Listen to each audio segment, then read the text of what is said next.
तकिया पकड़ के सुतै छी डसै छै बिछावन गे सखी। तकिया पकड़ के सुतै छी डसै छै बिछावन गे सखी। जहिया से छूने छे छौड़ावा बढ़ै छै फुलवन गे सखी। जहिया से छूने छे छौड़ावा बढ़ै छै फुलवन गे सखी। चढ़ली जवानी हमर बुझै छै खेलवन गे सखी।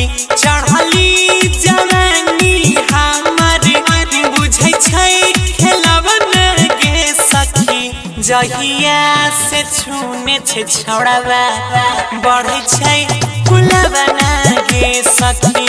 जहिया से छूने छे छौड़ावा बढ़ै छै फुलवन गे सखी। बढ़ै छै फुलवन गे सखी। जहिया से छूने छे छौड़ावा बढ़ै छै फुलवन गे सखी।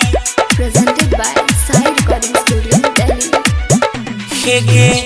केतना बतैया सखी अपन परेशानी लागै छै बिगड़ जैतै चढ़ली जवानी गे सखी। केना बतैया हमें अपन परेशानी लागै छै बिगड़ जैतै चढ़ली जवानी। बुझे नहीं पलियो कर